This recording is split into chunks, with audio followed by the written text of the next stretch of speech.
you're in a van with the Tate brothers, with Nick Fuentes, with Sneeko, when you watch that video. Are you comfortable about that? And this is what you do, right? I've literally spent the first. Well, hang on. Stop being such a baby. Yes, Piers is right.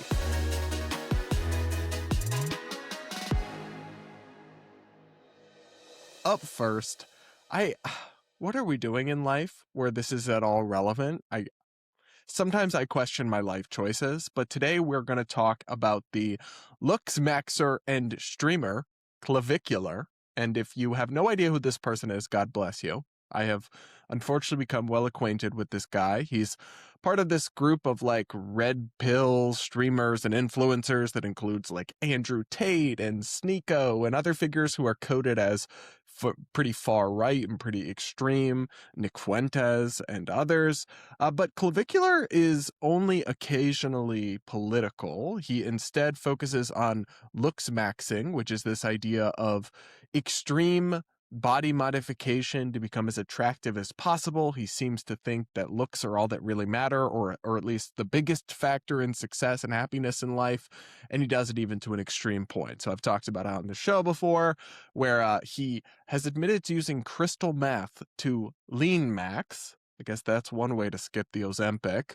And also doing things like bone smashing, like hitting his bones with hammers to try to improve his facial structure. It's all a bit crazy, but Piers Morgan over on Piers Morgan Uncensored, one of my favorite digital TV political shows. It is kind of the Jerry Springer of politics, but that's why we love it. And he interviewed Clav, or that's how people describe Clavicular or call him. They just call him Clav. And it was extremely unhinged and the exact kind of thing that I'm here for. So we're going to go over some highlights from it that I pulled and dissect this fascinating conversation between Piers and this rising internet star. Let's watch. Let's come to it because it was quite interesting. You know, one of the few controversial things genuinely I think you've been involved with was this scene in Miami when you're in a van with the Tate brothers, with Nick Fuentes, with Sneeko. When you watch that video, are you comfortable about that? Oh, so the context is he was involved in this big controversy where he went out to the club with all these people and they played Kanye West's song N-word Hail Hitler, and they all sang along and they got it to play in the club, in the bar, and then they all got like banned from hospitality groups in Miami Beach because of it. And he sang along to the song and was part of it, though I don't think he was really like the ringmaster of that. He certainly was a big part of it. So that's what Piers is asking Clavicular about here. Well, listen, Piers, historically, you've, kind of been talking about this whole thing with Ye for a little while. So I've actually got a Ye thing as well for you. So why would you go to that island, Piers? Which island? You know what I mean? So that's the point. It's like, hang on. Wait a minute. Which island? You mean the Epstein Island? Obviously, I've never been there, never met Epstein, never had any connection with him, not in the Epstein files other than references to being at lunches and things that have nothing to do with him. So I got to talk about this. One is I don't really like that he's just totally dodging the question. He did something controversial. Surely he knew that it was controversial, going around with a bunch of the most extreme and in some cases like allegedly criminal people on the internet, blaring a song called N-word Hail Hitler, and then you're going to be, shocked that somebody might scrutinize you for that, might ask you about it in an interview. He complains later, because I watched the whole interview that was almost an hour. He complains, well, you told my manager you wanted to talk to me about looksmaxxing, and they did, but then you're also, of course, going to be asked about controversial statements, like spare me. And then to immediately deflect by bringing up a very baseless and strange personal attack on Piers Morgan is just very cowardly and very unfair. I mean, you probably shouldn't just make stuff up and throw it at people. There's no evidence that Piers Morgan ever, whether you love him or hate him, and like, listen, you don't have to like his style of tabloid gotcha journalism and interrupting and all the stuff that he does. I personally am a fan and do respect the hustle, even if I certainly wouldn't make some of the choices he has made myself. But what I'll say is, like, don't make up about people, especially about such severe and really horrific things. There's no evidence he ever went to Epstein Island or met Jeffrey Epstein. It's just like, I don't know, random people say about him on Twitter. And this Clavicular dude appears to have not done any research or substantiation of that accusation and just parroted it, not really knowing anything about it. I would humbly suggest that that is actually kind of a grotesque and irresponsible thing to do on a public platform with millions of people watching you. Crazy take, I know, right? But anyway, we haven't gotten to the crazy part of the interview. I know we will. But first, do make sure to subscribe, do hit the like button if you haven't yet. Comment with your thoughts as we go along here, and do consider becoming a channel member to support my content. Listen, I call out the far left and the far right. I bring an independent perspective you're really not going to find anywhere else, but the easiest way to blow up on YouTube and get millions of subscribers, make millions of dollars, is to simply pander to the left or right exclusively. I don't do that, so you can call me PBS if you like, but I do need support from viewers like you. Hit the join button or become a channel member now at the link in the description and the pinned comment. You will also unlock access to early, ad-free, no annoying YouTube mid-rolls interrupting me mid-sentence. I disable those. Ad-free episodes of the Brad vs. Everyone podcast, early access to full episodes. You can watch it all in one sitting rather than spread across different clips that go out over the course of days, only for the members. So we're so close to 500. Please join if you haven't yet. And I'll shut up about that. We can get back to the tea here, which is piping hot, if I say so myself. Let's watch. Well, no, the beauty of the Epstein files, you can go and check my name. You can read every entry. You'll see none of them have anything to do with him or his activities or anything. I'm just mentioned in passing as having been at completely unconnected events. So there's something Well, what to do. about I met Ghislaine Ghislaine Maxwell.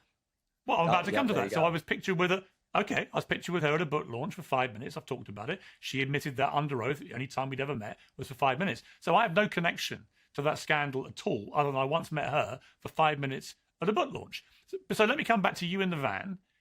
See how you just totally shut that down? It's almost like you shouldn't just and had facts and explanations for everything because there's actually no substance. That really bothers me. I don't know. It's like, I know that we're in this world of internet trolling and political discourse has totally degraded, but I do believe that like accusations involving minors and like the most heinous things and implications of that sort, really, that's got to be a line that you don't cross without actual evidence or substance if you got any decency. I know we throw slings and arrows at each other in this biz all the time, but to me, that's a bright red line people should not cross lightly, ever. But that's just me, I guess. Anyway, he brings him back to this question because he's still just deflecting from the fact that he did this song and this controversy, and a lot of people got offended by it. I honestly don't even think it's offensive. I think it's like pathetic and juvenile. Like they clearly just, it's giving the 16-year-old boys who are like seeking a reaction out of their teacher or their classmates. I'm going to do this thing I know I'm not supposed to do, but it's actually like not clever or interesting. But the idea that anybody's like needs to clutch their pearls, I mean, it's just a stupid song. And yeah, I think it's harmful and bad that they do that. But more than anything, I just find it uninteresting and kind of pathetic. Anyway, though, he was not willing to apologize. Piers really pressed him to try to get him to apologize for it, and he was not going to do so. Let's listen. With the Heil Hitler song playing. Well, this is like a little bit ridiculous because you're with number one looksmaxxer. Hang on. No, Piers, you're with you're with the number one looksmaxxer. I'm going to finish my question. Okay, go ahead. Yes. Let me finish my question. I'm just curious because Ye has now publicly apologized for all his anti-Semitic behavior and language in a full-page advertisement he took out in a newspaper. That came after the thing with the van. You've seen Andrew Tate trying to backtrack from what happened there. Fuentes doubles down because that's what he does about everything. He views it all probably as a bit of a joke and it doesn't matter. Sneeko, I don't think really matters. He's not significant in the way I think that you are in terms of influence. But I look at you there and you've got a guy behind you literally doing the Nazi salute as Heil Hitler plays in this van. A song that basically pays... Well, hang on. A song that pays tribute. Well, you're singing along to the song and it pays tribute to the most genocidal monster of the last 100 years. And I'm just curious whether you think it's funny, whether you now regret being put in that position, whether you wish you hadn't been so enthusiastic about singing along to that song, or whether you don't care at all. And I don't have a fixed answer for you. I'm just curious what you genuinely feel. Well, the thing is, Piers, I'm not political and I didn't play the song, so that's kind of all there is to it, right? And I find it quite silly to me. So I have that he's about to say some really unhinged, out of pocket. That's quite funny. But I do want to come to this. I'm not political and I didn't play the song. Okay, do I find it a bit cringe that Piers is like asking him to apologize? I actually think that plays into these fringe people, their edgelord reputation. No, I won't apologize. It's like the cringe lord edginess of it all is kind of going over Piers's head a bit. But you can't say, "Oh, I had nothing to do with it." You wrote along, sang and danced to this song, and clearly joined in. So spare me this. I didn't play it. I'm not political. Well, I'm not political, but I chose to go hang out with like all the most far right extreme people on the internet. The math is not mathing. The excuses are not adding up. And it's funny because this is the crowd. They'll be like, modern women take no accountability. But yet when they're asked to take accountability for their actions that they very clearly and knowingly participated in, suddenly nothing is your fault and the buck doesn't stop anywhere near you. I don't know. I find that sus, to say the very least. But here's where he responded to Piers. Um, I have no words. I'll explain the context of this, but it's really wild stuff. Listen. That you're with a #1 looksmaxxer, and instead of asking how you could ascend so that, you know, your wife wouldn't tweet out captions like, when my husband's away, Mr. Sut comes out to play. Maybe if you asked me how to ascend, then that would stop happening to you. You know what I mean? Okay, so well, you're distracting, and that's So I'll translate that for those of you that are employed and don't speak Gen Z brain rot or understand callbacks to like posts from 2019. He's saying that as a looksmaxxer, he could give Piers advice on how to ascend, which means like get better looking or improve your appearance.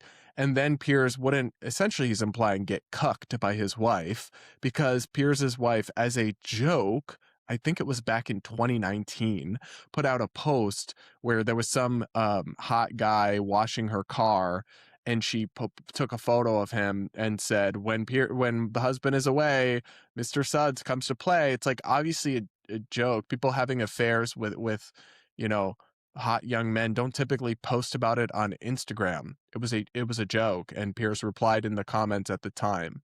I don't really care about Piers's marriage one way or the other. It's his business. And but the idea that like because she posted this joke that maybe is emasculating in some way, I don't know, is like secret proof that he's a cuck and his wife is having these men all around and therefore he needs to ascend. All of it's just absurd. It's a deflection and a distraction, and it's just unserious. I guess at least now you're not baselessly accusing people of heinous crimes, but you're just like, I don't know, flinging tabloid based on nothing instead of, once again, taking accountability. Let's watch the rest of this clip.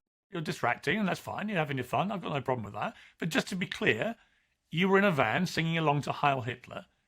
Do you regret doing that? Well, I didn't play it, right? So it's like if someone were to come next to you in the street and play a song, it's like, you know what I mean? No, that is such. If somebody came up to me and with a boombox, wow, I sound old. I sound ancient. But if somebody were to come up to me with a boombox and start playing Kanye's song "Hail Hitler," I wouldn't smile, laugh, and start singing along to the N-word and the "Hail Hitler" and everything. Like, I actually wouldn't do that personally. And if you do, then you're not some helpless bystander princess who just got swept away with like the tide. I don't know. I can't be the only one that finds this kind of ridiculous. So it's like, I don't know why you're trying Well, to you get sang along political to with it. me. And this is exactly what I mean by your production. Wait, listen. No. Piers, at the end of the day, I've got nothing to do with it. I'm just curious. I've got nothing to do with it. Well, so you're singing along. I really have nothing to do with it. I have nothing to do with it. And this is what I mean, right? So you basically lied to, my PR team that you wanted to come and interview me about looksmaxxing. And this is what you do, right? I've literally spent the first. Well, hang on. Stop being such a baby. Yes. Piers is right. He does need to stop being such a big baby. I mean, so Piers did interview him. I remember, I listened to the whole thing. Piers interviewed him and asked him all sorts of questions about looksmaxxing. But yeah, when you do controversial political stuff and then agree to be interviewed by a political talk show host, he's going to ask you about your different controversies, and you're not being victimized. I don't know. For me, listen, I find this Clavicular guy vaguely entertaining and interesting with the way he's like so autistic and spurgs out about these and just says all this crazy stuff about how like, oh, I'm taking this peptide hormone because I need to improve my jaw maxing to the 30, like all this weird random stuff. And he's kind of funny in how stilted and awkward he is interacting with people, but I will never take him remotely seriously ever again. Not that I really did at this point, but after listening to this interview where he just deflected and spread absolute nonsense and had no knowledge or substance about any of the political accusations, refused to take any accountability,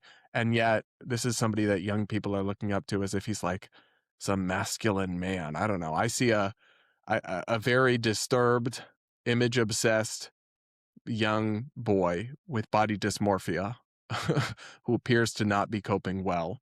That's what I see, at least, but you guys will have to let me know what you think in the comments below.